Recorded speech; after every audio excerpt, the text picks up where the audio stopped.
लाडक्या बहिणीसाठी सर्वात मोठी आनंदाची बातमी 2100 रुपये आता तुम्हाला लवकरच भेटणार अशी माहिती महिला आणि बाल कल्याण विभागाच्या मंत्री आदित्य तटकरे यांनी दिली आहे। विधान परिषदेत आज लाडक्या बहिणी योजनेच्या मुद्द्यावरून चर्चा सुरू असताना महिला आणि बाल विकास मंत्री आदित्य तटकरे यांनी महत्त्वाची माहिती दिलेली आहे। विशेष म्हणजे विरोधकांनी लाडक्या बहिणींना 2100 रुपये कधीपासून देणार असा प्रश्न त्यांना विचारला, तेव्हा आदित्य तटकरे यांनी महत्त्वाची प्रतिक्रिया दिली। मुख्यमंत्री देवेंद्र फडणवीस यांनी येत्या अधिवेशन काळात किंवा अर्थसंकल्पात आपण लाडकी बहीण योजनेचा पात्र महिलांना दर महिन्याला 2100 रुपयाची मदत घोषित करू असं कोणतेही वक्तव्य केलं नाही, असं मंत्री आदित्य तटकरे म्हणाले। यावेळी विरोधकांनी महायुतीच्या जाहीरनाम्यातील 2100 रुपयाचं आश्वासन दिलं होतं अशी आठवण करून दिली।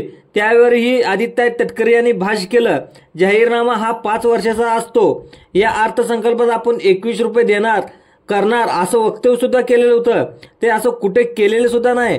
5 वर्षासाठी जाहीरनामा केला जातो, मंत्रिमंडळ ज्यावेळी सूचित करेल त्यावेळी तशा पद्धतीचा प्रस्ताव सुद्धा आम्ही शासनासमोर ठेवू अशी प्रतिक्रिया आणि बाल कल्याण विभागाच्या मंत्री आदित्य तटकरे यांनी दिल्या।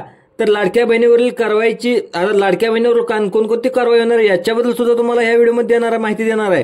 त्यामुळे आता तुम्हाला राज्यातील महिलांनी मुख्यमंत्री माझी लाडकी बहीण योजनेला प्रचंड प्रतिसाद दिला। या योजनेसाठी जुलै 2024 पासून रजिस्ट्रेशन सुरू झाले, तेव्हापासून आतापर्यंत 2,63,00,000 अर्ज प्राप्त झाले। आम्ही ऑगस्ट महिन्यापासून अर्जाची छाननीची प्रक्रिया सुद्धा सुरू केली, कारण 1 जुलैपासून अर्ज भरण्यास सुरुवात झाली आणि जुलै ऑगस्ट मध्ये जितके अर्ज प्राप्त झाले त्याच वेळी आम्ही 1,97,000 महिला या राजीव गांधी निराधार योजनेचा आणि संजय गांधी निराधार योजनेचा लाभ घेतो असल्याची माहिती आम्हाला मिळाली, आमच्या विभागाला मिळाली। त्या महिलेचे अर्ज आम्ही त्यावेळीच बंद केले अशी माहिती सुद्धा महिला आणि बाल कल्याण विभागाच्या मंत्री आदित्य तटकरे दिली। यानंतर सप्टेंबर असेल, नंतर ऑक्टोबर असेल महिन्यात आम्हाला 2,54,000 महिला या संजय गांधी निराधार योजनेचा लाभ घेत असल्याचा डेटा आम्हाला मिळाला। या महिलांनी सुद्धा लाडकी बहीण योजनेतून वगळण्यात आलं। आता मधल्या कालावधीत ऑक्टोबर, नोव्हेंबर, डिसेंबर या कालावधीमध्ये आचारसंहिता होती, त्यामुळे आम्ही अर्ज छाननीची जी प्रक्रिया होती ती प्रक्रिया आम्ही बंद ठेवलेली होती। तसेच प्रत्येक स्कीमचा डाटा आम्ही इतर विभागाकडून मागवत असतो, जसा डेटा प्राप्त होत गेला तशी कारवाई करत गेलो अशी माहिती सुद्धा आदित्य तटकरे यांनी सांगितली। तर लाडक्या बहिणीच्या निकषात एकही बदल केलेला नाही, या निकषाला अनुसरूनच आम्ही कारवाई करत आहोत। या व्यतिरिक्त स्थानिक जिल्हा पातळीवर ज्या तक्रारी मिळत आहेत तशा कारवाई सुद्धा आम्ही करत गेलो। परिवहन विभागाकडून जसा डेटा मिळत गेला त्यानुसार सुद्धा आम्ही कारवाई करत गेलो असेही त्या महिला आणि बाल कल्याणच्या विभागाच्या ज्या मंत्री आहेत त्यांनी सांगितलं।